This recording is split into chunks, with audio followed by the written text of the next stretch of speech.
Hey, everybody. Hey, welcome back to the 53206 cast. I'm Alex. And I'm Meg. And this is a podcast specifically designed to help us engage in the process of rethinking our inner city spaces. Meg. Yeah. Today is trick-or-treating. It was exciting. Real exciting. It was. Did you want to talk about trick-or-treating? Yeah. Oh, okay. Well, and I feel like we have talked about trick-or-treating in the past, probably every year. Yeah, and, I was thinking earlier today that trick-or-treating was the topic of the very first thing that I had ever written about, and possibly the very first thing that you had ever written about living here. Really? Yeah, I think way back, very first time. I don't know if it was an Instagram. For me, it wasn't Instagram, but either an Instagram post or whatever. We had that little blog for a little while. Remember that on the website? The website. Yeah, the website. That was the start of it. Really? And it was May Mary Poppins? May was Mary Poppins for Halloween once? Yeah. It's possible. Okay. But okay, so whatever. If you haven't been a listener or didn't read the very first article that you or I ever wrote, which I don't blame you, let me catch you up a little bit. So we live in the 53206 zip code. 53206 is the poorest zip code in the state of Wisconsin. I was recently on TikTok.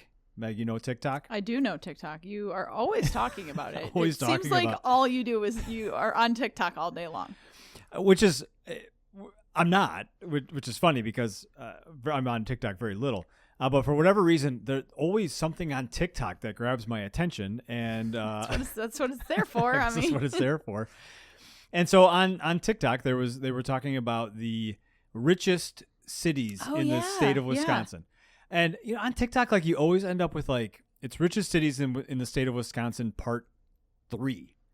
And I'm like, and you can what's never part, find. I know. What's part 1 and 2? I feel like I'm always learning something, and then they're like, and to see the final product, go to the next one, and I'm like, I don't know how to go. I mean, I think if you swipe, I'm not going to pretend to be a TikTok expert. I'm sure someone listening to this knows actually how to do that. Please let us know. We struggle. No, please don't. I don't want to know. I do. But I did actually that day. I did later on in the day.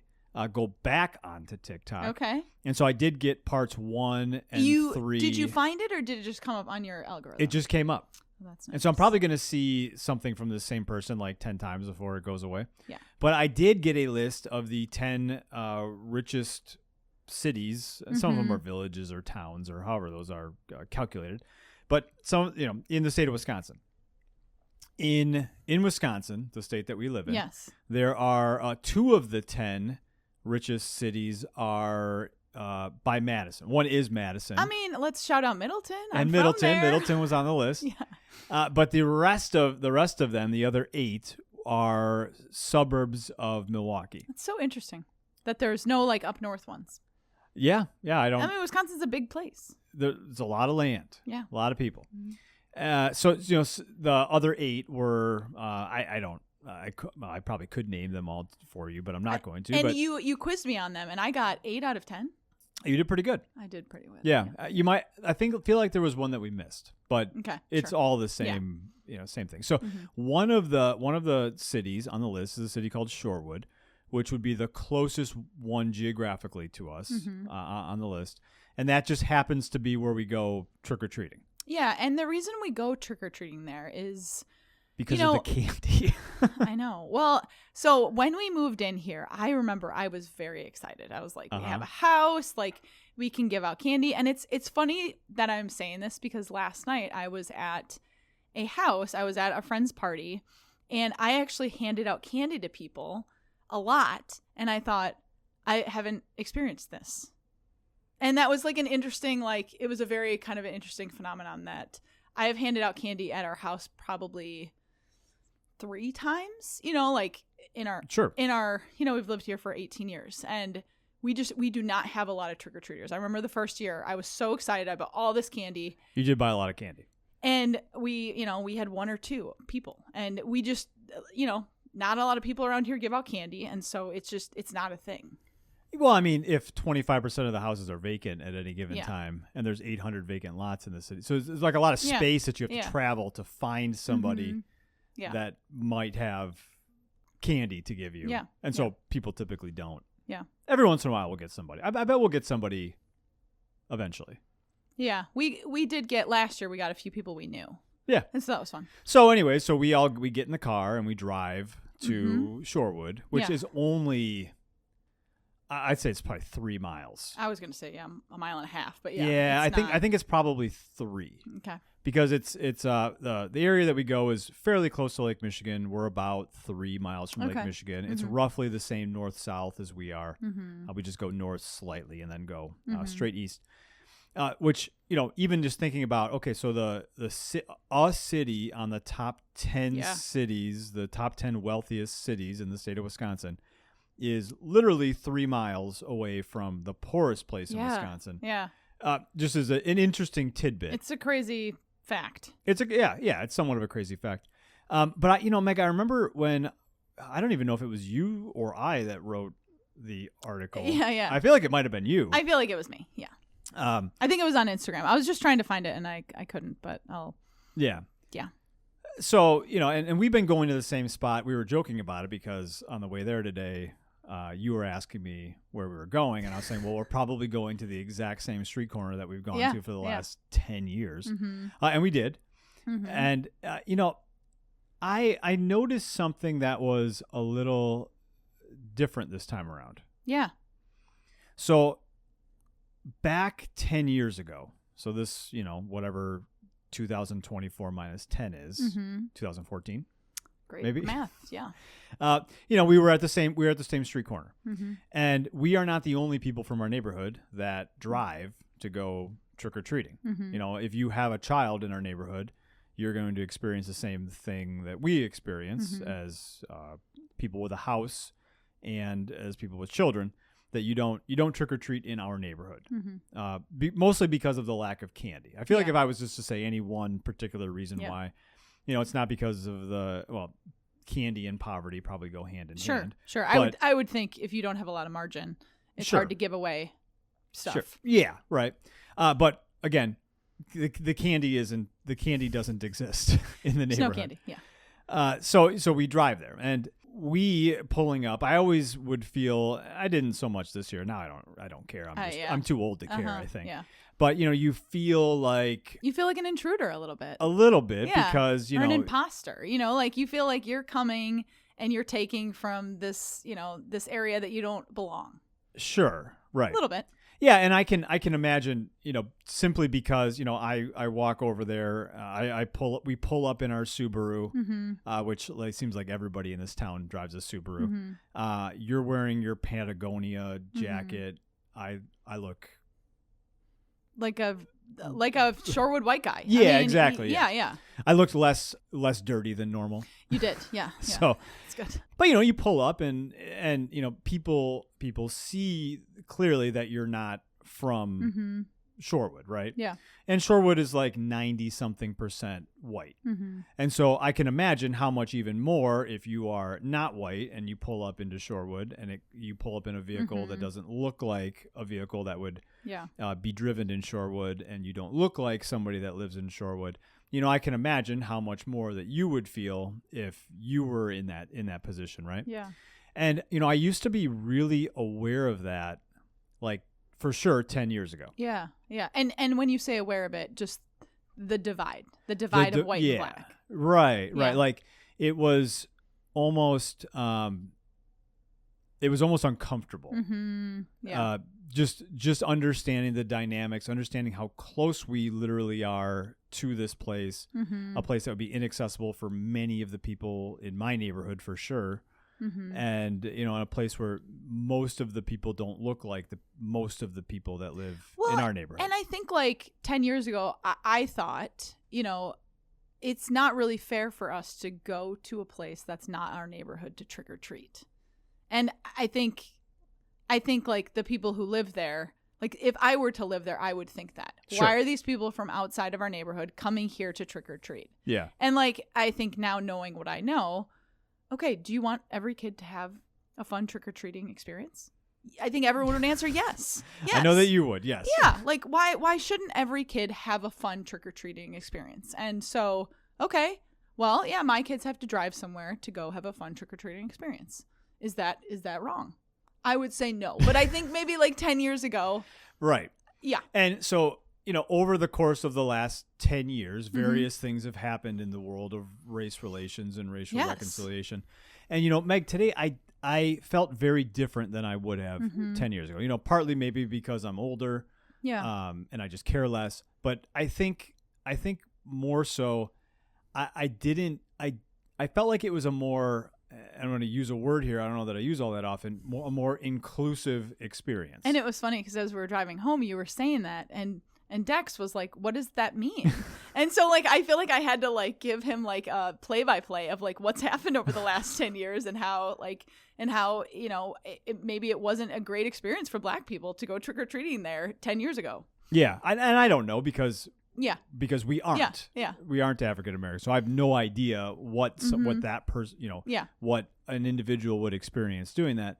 But I definitely felt like today was a lot more on the inclusive, not inclusive scale towards the inclusive side. So, and I think, Meg, I'm always like, when I'm thinking about our neighborhood and I'm thinking about what's happened in our neighborhood and how it got to be the way that it is and what it could be like in the future, you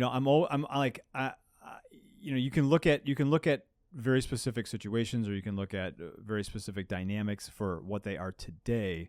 But in my head, I'm always like, well, where is this going to go 20 years from now, 30 years from now, 50 years from now? And inclusiveness is something that, inclusiveness, accessibility, those are things that I think become more and more abundant as, some of these divides get taken down. And I know trick-or-treating is like, it's just a stupid thing that kids go do to get candy, but it is something that my kids look forward to all week long, leading up to it.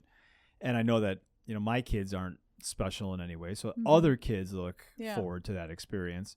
And if they do live in an area where it's not really going to happen, you're right. Like that's a trick-or-treating event is something that is for everyone, regardless of where you live or what you look like or your socioeconomic status. I would love, as we're talking about like what's going to happen in like 5 years, I would love for there to be like everyone welcome.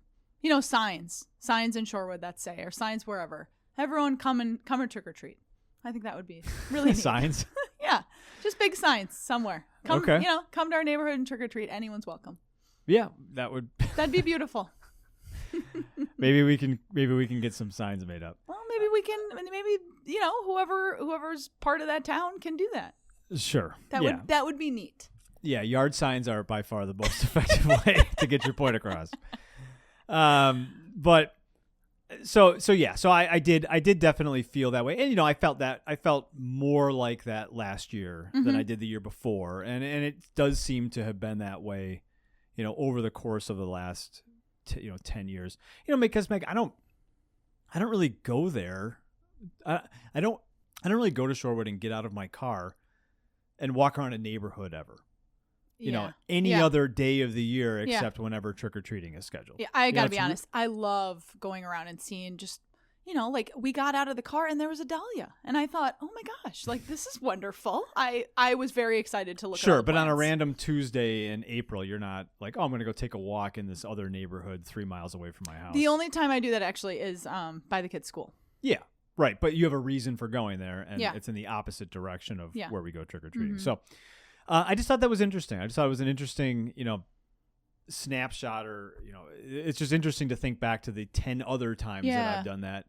And I did today feel like, oh, okay, this wasn't, not that it was unwelcoming, and not that any single person in this place had done anything to make me feel that way, but just that the general climate was one in which I think that the majority of people, or more people than have in the past, would be excited to have everybody come to this event. Yeah. Where I definitely didn't, and it's not because someone said something or did something or there was a look on someone's face, but just a general climate of the city.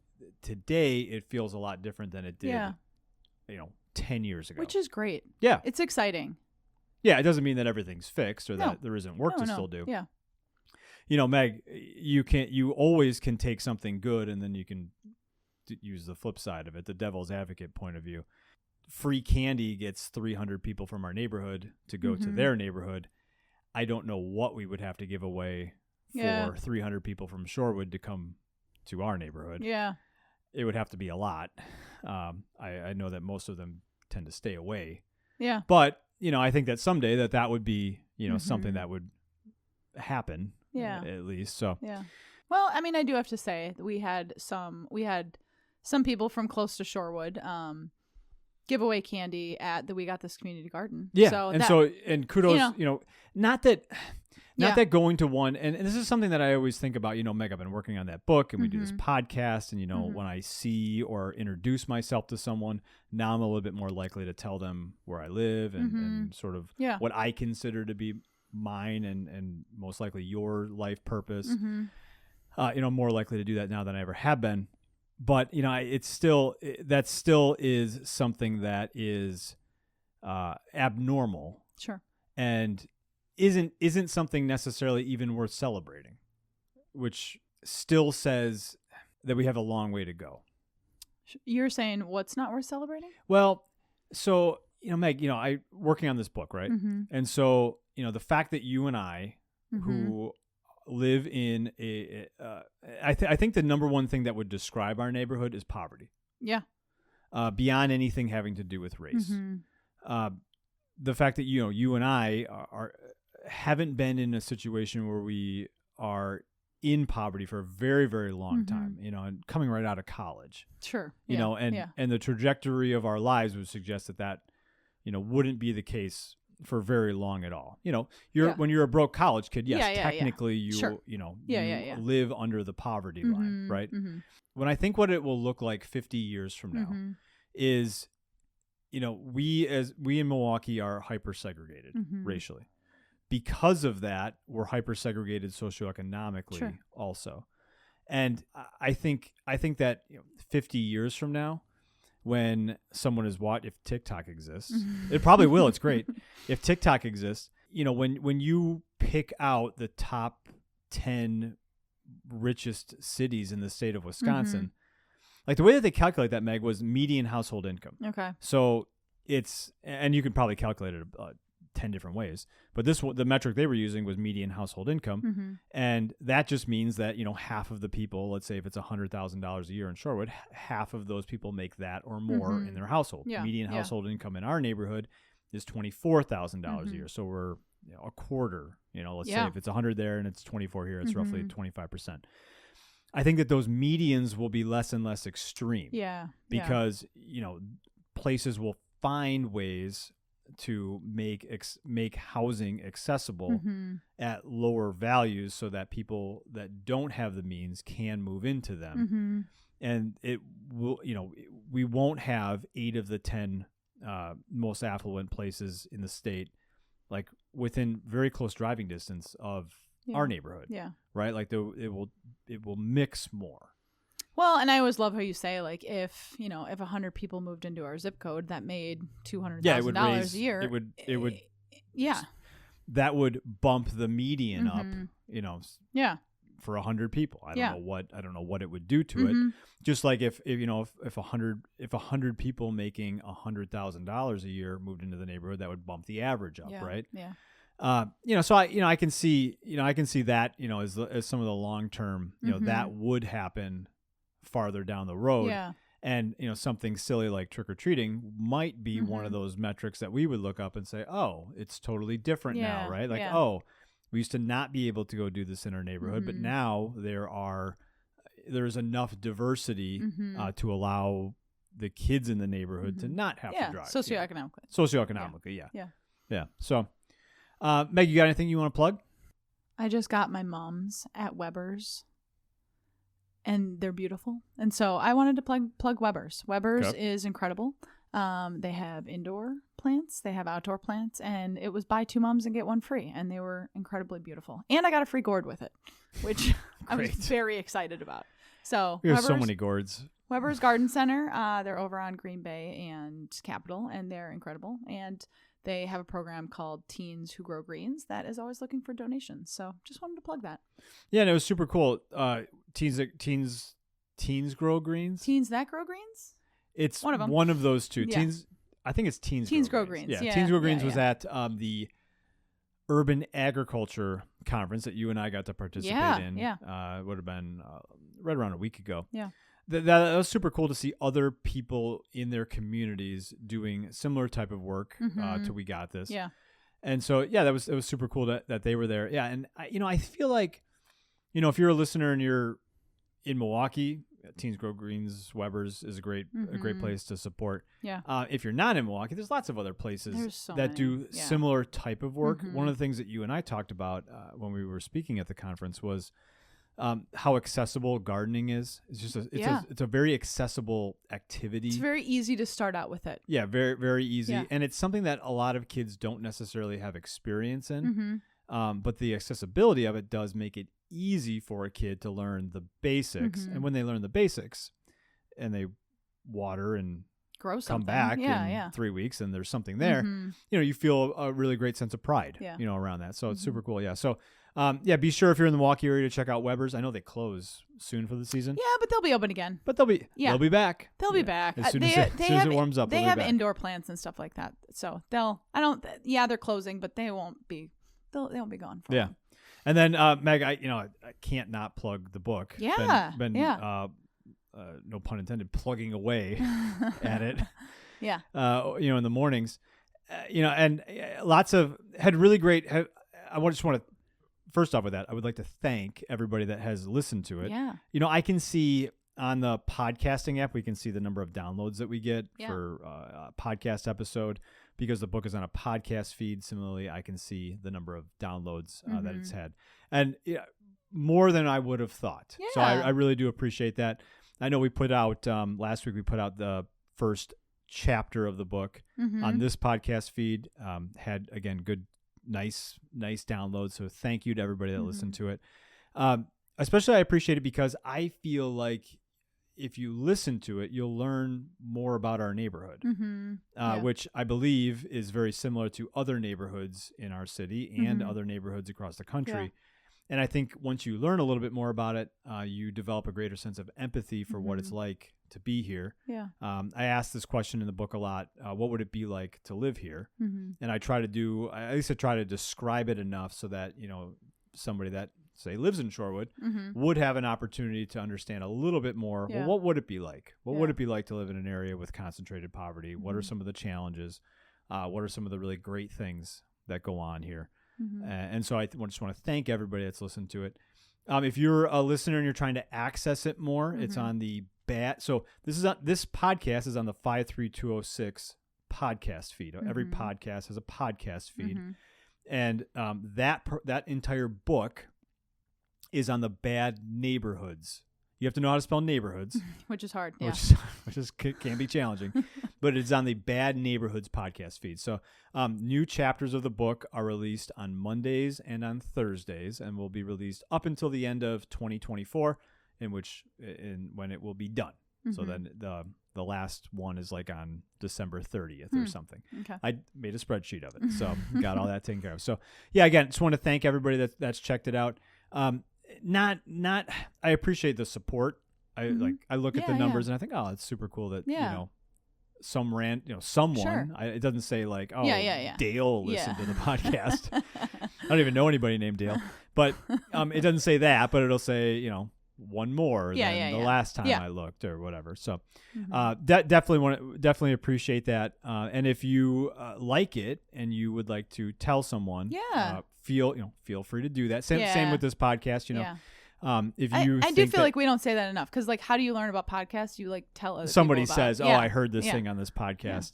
And so yes, if you're a listener and you like it and you think to tell somebody about it, that's awesome. And we maybe really share appreciate them the link because I know some people don't know how to access a podcast or they don't know that I feel like there are still people that are new to podcasting. That's true. So, Meg, I did don't anybody go look at this. because I don't know if it works. I haven't checked it yet because I know it takes a couple days to make it happen. But I did check the box to put this on YouTube. Oh, great. Which would give other people access Very to cool. it. So nice. maybe when we're done here, actually, now that I remember that, I might go check it. So, Yeah. All right, Meg, anything else you want to say? No. All right, well, Meg, we got a lot of candy. I'm going to go tell the kids to go outside, and then I'm going to go figure out which candy I want to take. I'm going to go make sure that Monty hasn't eaten all the candy. She probably has already. Yes. All right, well, thanks for listening, and we will catch you next time. Bye. Bye.